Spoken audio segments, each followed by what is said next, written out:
If you're a manager, let me ask you a question. How many hours did your team actually work this week? Not how many hours were they at work, how many hours of real work actually got done? And if you're an employee, when's the last time you felt motivated to do your best work? Actually, let me rephrase that question. When's the last time anyone actually noticed what you did? A recent study by Asana revealed that teams are spending 60% of their time on work that's about work, which means switching between apps, sitting in unproductive meetings, searching for information, and just thinking about stuff in their heads. This isn't because they're lazy, it's because the culture inside their companies are creating these behaviors. And what's worse, the best people at your company are suffering the most from this. The high performers who actually care about doing good work. So, after analyzing workplace data from hundreds of companies, I found 3 recurring habits that are breaking modern work culture. And not only are making people more unproductive, it's also making them hate their job.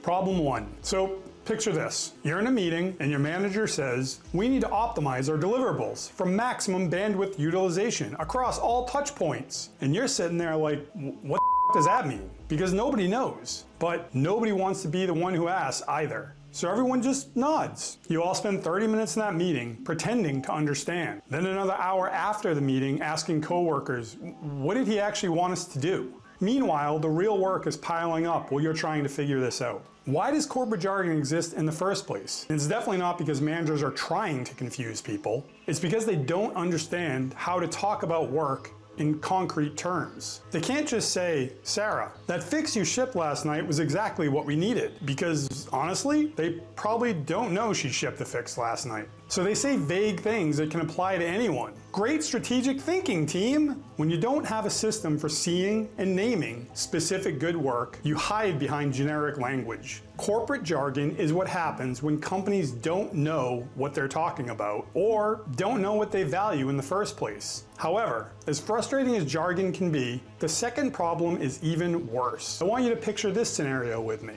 You spend 3 weeks solving a problem that's been blocking everything, and you finally crack it. It was a Tuesday night, you worked late, and you got it done. Wednesday morning, you're trying to share it with the team, but it gets ignored because someone's scheduling another meeting. Thursday, it gets vaguely mentioned in Slack, but that's buried under 47 other messages. By Friday, no one even remembers. So why would anyone bother to do it again if they know they're not going to get recognized for it? Knowledge workers spend 352 hours per year talking about work. Not doing it, talking about it. And in all that talking, actual wins get lost. I'll ask again, why does this happen? It isn't because managers don't care, because most of them really do. Because there's no system in place to capture what matters. When there's no process for documenting wins, everything depends on memory. And memory fails. Now, disappearing wins are not the worst part. The worst part is getting your credit stolen. Based on a study by HTM Jobs, 63% of employees say taking credit for their work is the worst type of behavior a boss can have. If you're watching this, you probably know exactly how this feels. When someone else gets credit for your work, you learn that solving hard problems doesn't matter. The only thing that matters? Visibility. So what do you do next time?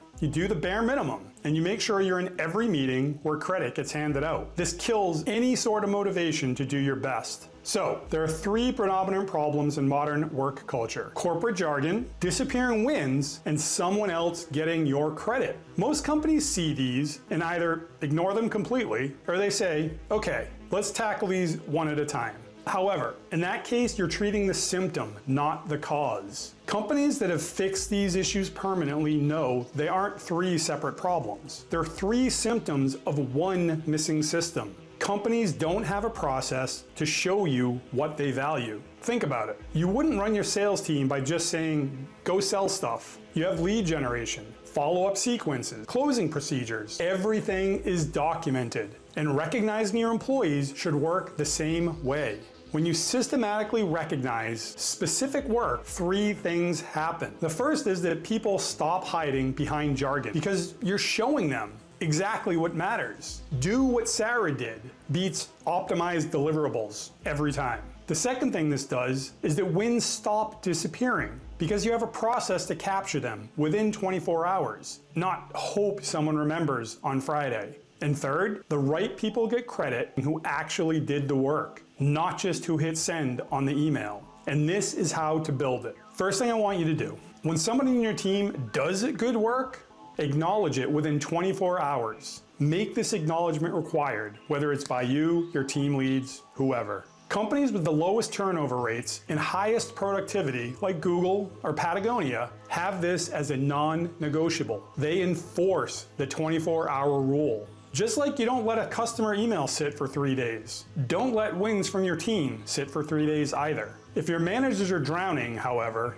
this is tough to do. So the question becomes, how do we make sure nothing falls through the cracks when everybody's already overwhelmed? You need a tool that tracks this automatically every single time. Second, you need a system that captures contribution in real time. Something that automatically logs who solved what, who stayed late to finish the project, or who had the initial idea. The key here is that it needs to be frictionless. If documenting contributions takes 10 minutes, nobody will do it. If it takes 30 seconds, it becomes a habit. And finally, recognition needs to be public. If someone gets recognized and everyone sees it, you're teaching the entire team what good looks like here. And I'm not talking about a Slack channel called #recognition, and then it gets forgotten 2 weeks later. It has to stay alive.